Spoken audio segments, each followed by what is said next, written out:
Bonsoir à tous et bienvenue sur le plateau d'Un cœur qui écoute, votre émission de spiritualité. Nous sommes à la veille de la semaine de l'unité des chrétiens et nous sommes très heureux de recevoir Brigitte Villanova. Bonjour Brigitte. Bonjour. Alors, vous êtes orthodoxe, ce qui tombe bien pour cette semaine-là, et vous êtes aussi ancienne vice-présidente de l'ACAT France. Absolument, l'Action des chrétiens pour l'abolition de la torture, contre la peine de mort et pour le droit d'asile. Voilà. Alors merci d'être présente avec nous. Vous allez nous raconter un peu ce parcours de foi. Oui. Juste avant, je vous invite à nous lire un extrait de texte de votre choix. Trahis, les mots nous manquent. Chaque jour, nous assistons à leur détournement méthodique, à leur vidange de sens. La sécurité devient surveillance, la protection, exclusion. La défense, agression. Cette perversion du langage n'est pas anodine. Elle prépare les esprits à accepter l'inacceptable, normalise la déshumanisation de l'autre. Partout, les extrêmes progressent en manipulant les peurs, en tordant les faits, jusqu'à créer des réalités parallèles où l'autre devient menace existentielle. De la stigmatisation à la discrimination, de la discrimination à la persécution, de la persécution à l'élimination. La torture n'est que l'aboutissement logique de cette déshumanisation progressive. Le moment où l'autre n'est plus qu'un corps à briser pour en extraire une vérité fantasmée. Pourtant, dans ce tableau sombre, des hommes et des femmes résistent. Non par les armes, mais par l'obstination tranquille de ceux qui refusent la fatalité de la haine. Au nom du Christ, les chrétiens indignés, engagés, avec toutes celles et ceux qui croient en l'humanité, tissent jour après jour les fils d'un monde juste et solidaire que d'autres s'acharnent à rompre. Face à la montée des périls, notre devoir est de rester les gardiens vigilants de cette humanité fragile, de panser les plaies avant qu'elles ne deviennent guerre. Le chrétien ne rêve pas de transformer la société en paradis, mais lutte pour qu'elle ne devienne pas un enfer.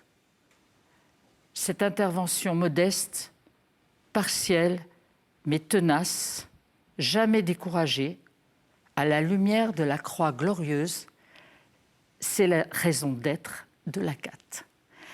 Ces deux textes, parce que je les ai ajoutés, l'un du président actuel de mon association l'ACAT France, qui s'appelle Luc Bélière, qui vient d'être nommé président, et l'autre du théologien Olivier Clément, qui m'a beaucoup inspiré, et dans mon avancée dans l'Église orthodoxe, et dans mon engagement, puisque lui-même s'est engagé dans cette association, enfin, il nous a toujours soutenus.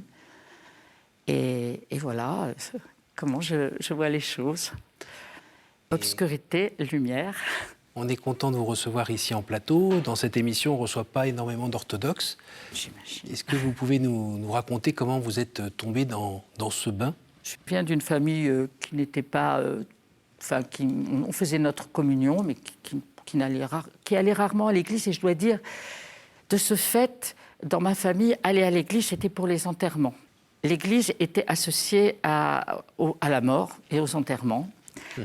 Et j'ai eu un très bon aumônier de lycée, très très bon aumônier, et qui nous a montré un christianisme intelligent, ouvert. J'ai fait partie d'un petit groupe de prière après le bac. Enfin, j'étais étudiante en histoire à Sancier.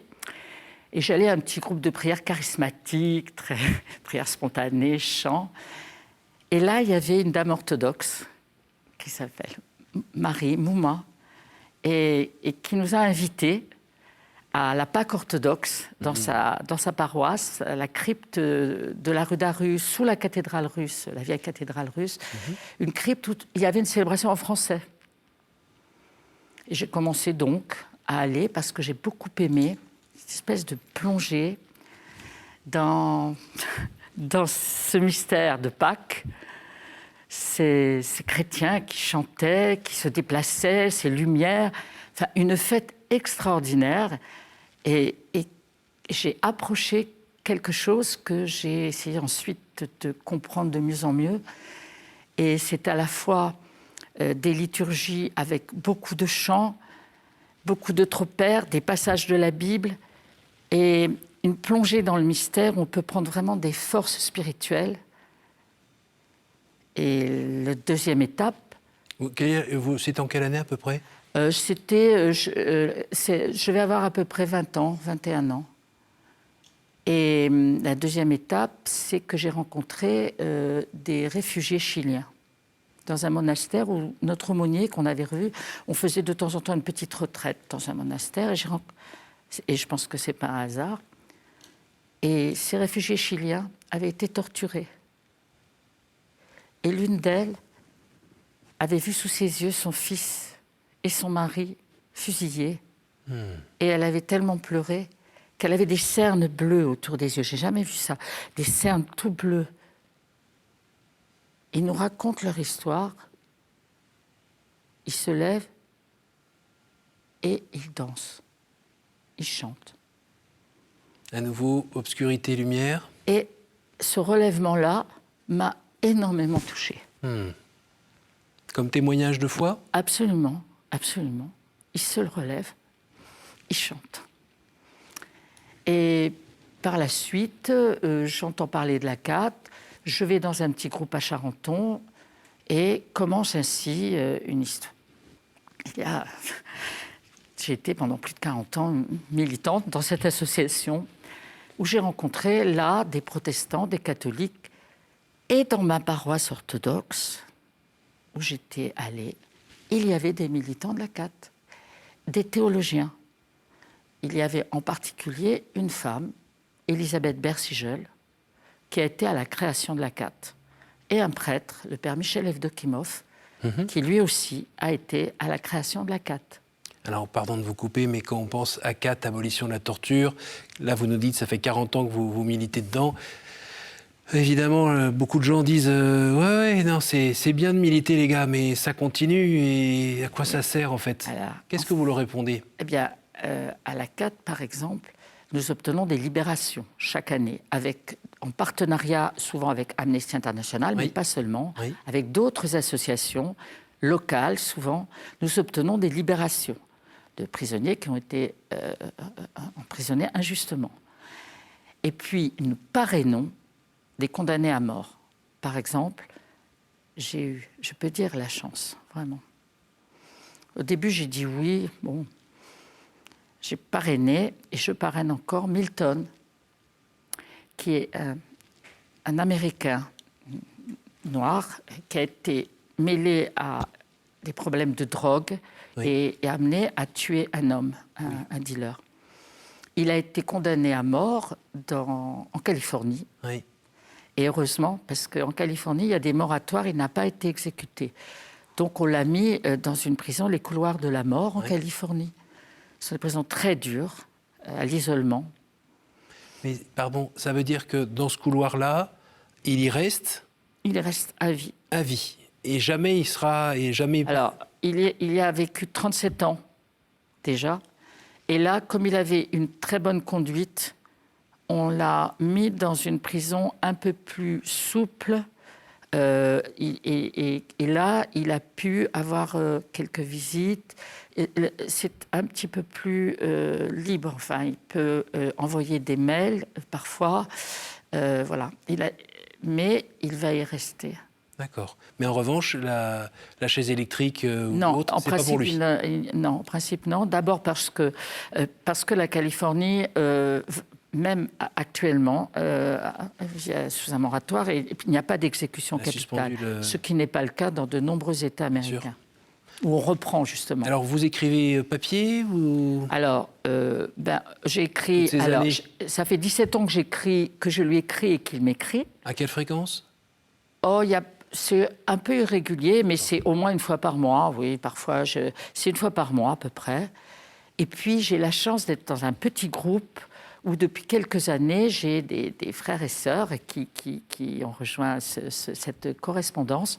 Donc le petit groupe lui écrit chaque fois qu'il y a une fête, et j'ai une amie qui lui écrit depuis 3 ans régulièrement. Donc, j'étais en prison. Et vous m'avez visité. Et là, vous m'avez visité. C'est ça votre moteur ?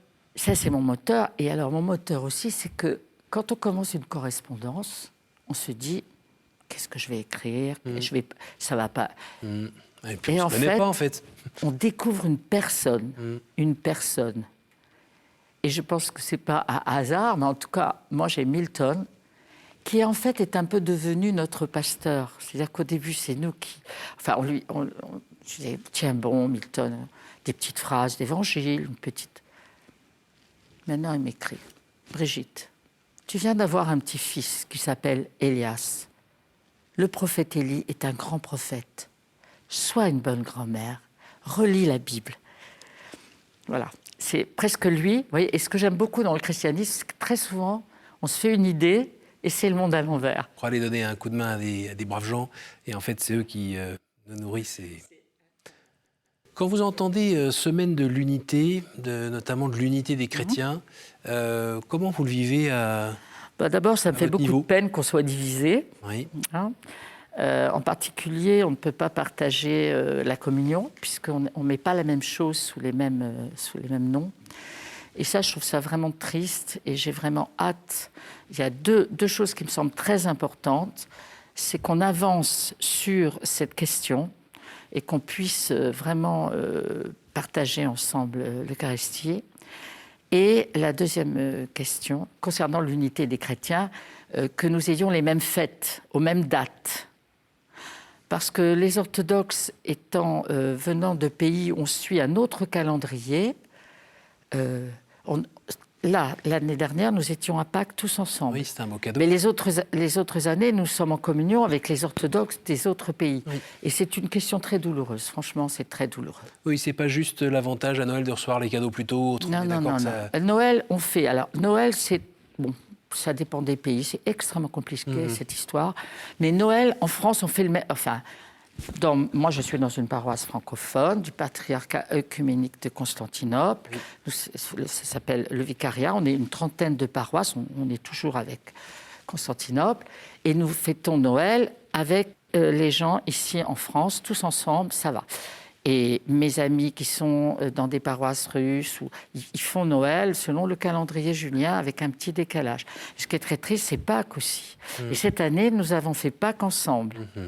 Donc, je suis dans une paroisse à Neuilly. Les catholiques nous ont prêté une très belle église puisqu'on a dû quitter la crypte de la rue d'Aru. Et en restant à Constantinople, nous sommes restés. D'autres sont partis vers Moscou, mais on a dû quitter notre lieu. Et cette année, à Pâques, nous sommes allés au feu de Pâques. Nous avons fait tous ensemble une procession autour de l'église en chantant « Le Christ est ressuscité ». Bon, après, nous avons fait nos offices et nous nous sommes retrouvés pour les agapes. Super. Et c'était vraiment une fête profonde, de joie. On était très bien tous ensemble, très bien. Et moi, ce que je souhaite, c'est que ce problème de la date, des dates, qu'on ait la liberté de le faire tous ensemble, la liberté que ça se fasse comme ça. Et puis, je souhaite la deuxième chose, c'est évidemment qu'on avance au niveau théologique et qu'on puisse tous communier au même calice. Oui. Eh oui. Voilà. Mais je suis très heureuse d'être dans mon église.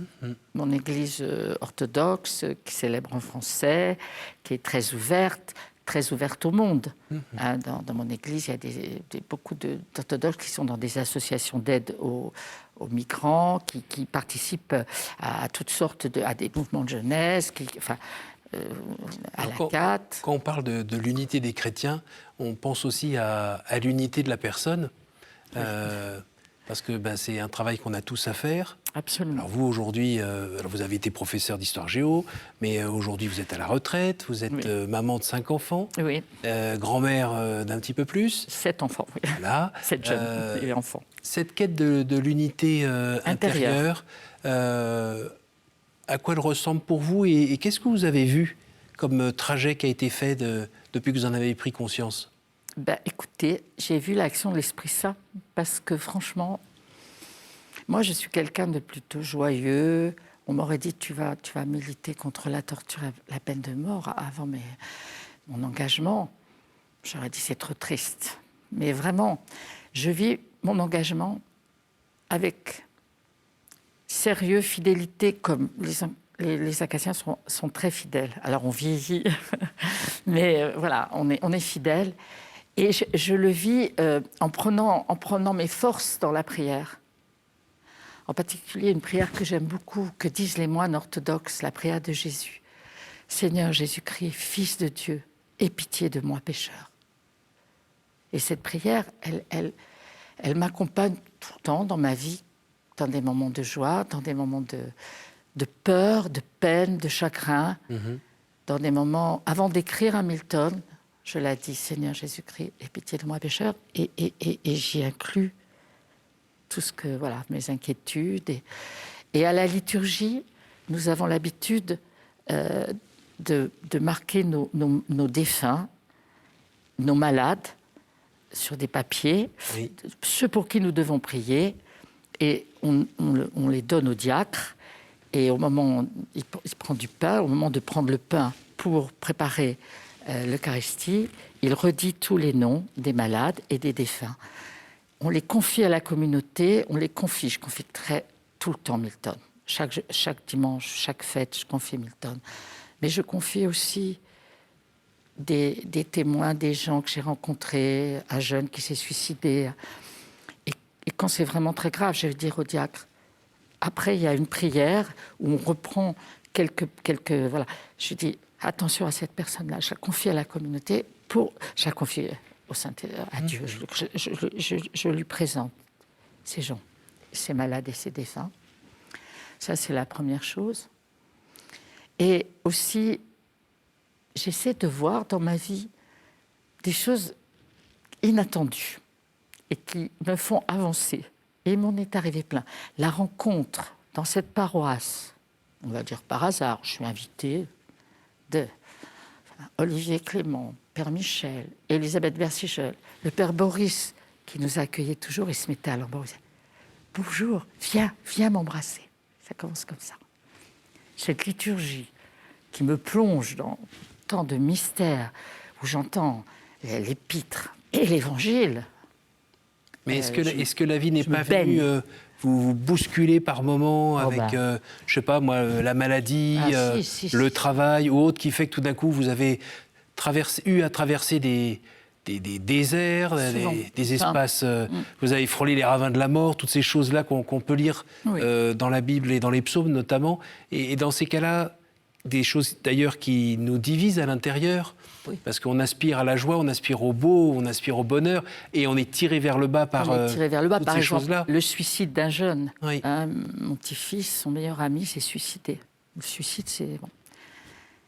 Et le relèvement, c'est que ma fille aînée a organisé un événement dans le jardin, et que là, il y avait une maman juive qui a dit une prière juive, une maman musulmane, une prière musulmane. Les amis de mes petits-enfants orthodoxes sont venus chanter. Le prêtre catholique du coin qui a organisé une célébration à l'église après. Un peintre qui est venu sur le mur, il a mis le nom de Félix.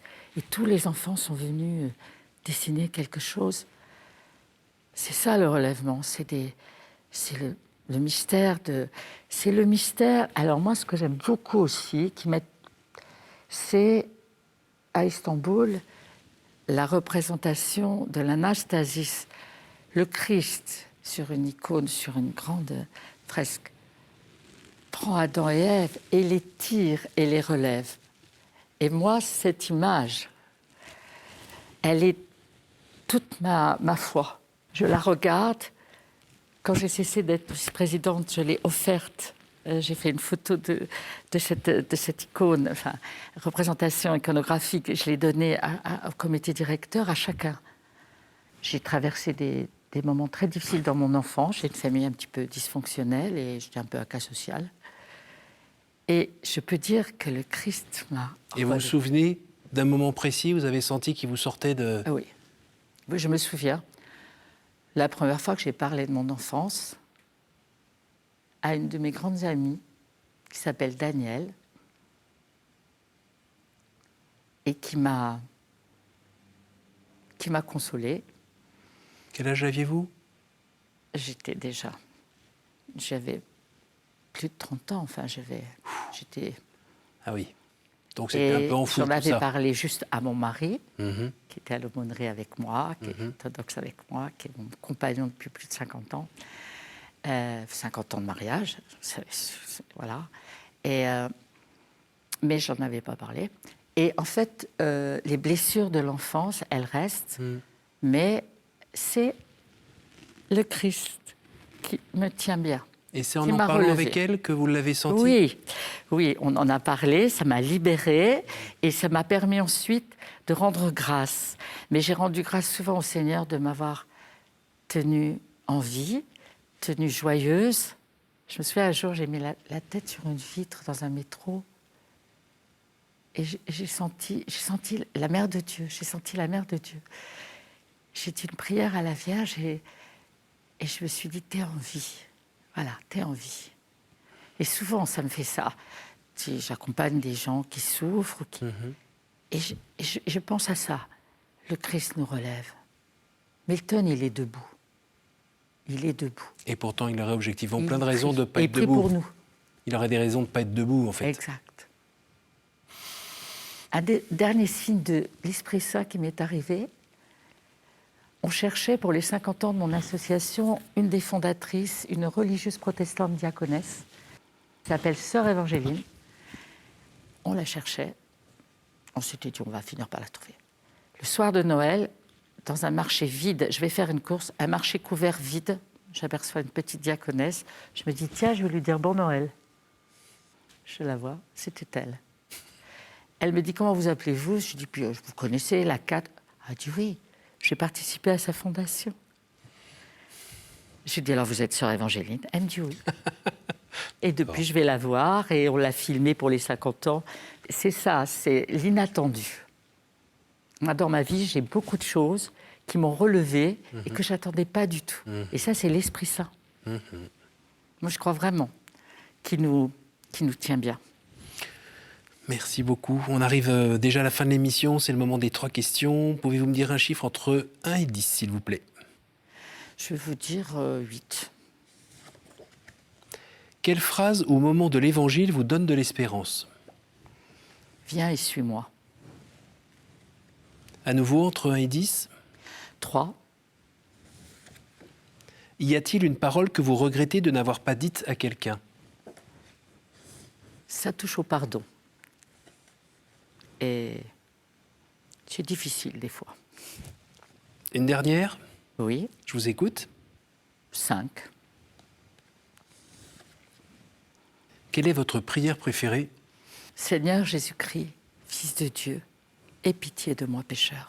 C'est la prière des moines orthodoxes. Ils respirent. C'est la prière de Jésus, c'est la prière du cœur. Qu'on peut retrouver dans le célèbre récit du pèlerin russe. C'est le pèlerin russe. Merci beaucoup, Brigitte. C'est moi qui vous remercie. Merci pour ce partage. La semaine de l'unité, je la vivrai en pensant à ce moment et avec mes frères et sœurs que j'ai découverts. Merci beaucoup pour ce partage qui porte sur l'unité des chrétiens. Absolument. Et puis sur l'unité de sa Frères et propre sœurs. vie. Et l'unité de sa Et c'est pas un idéal inatteignable, c'est quelque chose à rechercher et qu'on peut vivre par petits bouts. Mais si on veut le vivre vraiment à l'intérieur, c'est à la grâce de Dieu. à la grâce de Dieu. Merci beaucoup, merci à vous tous pour votre fidélité.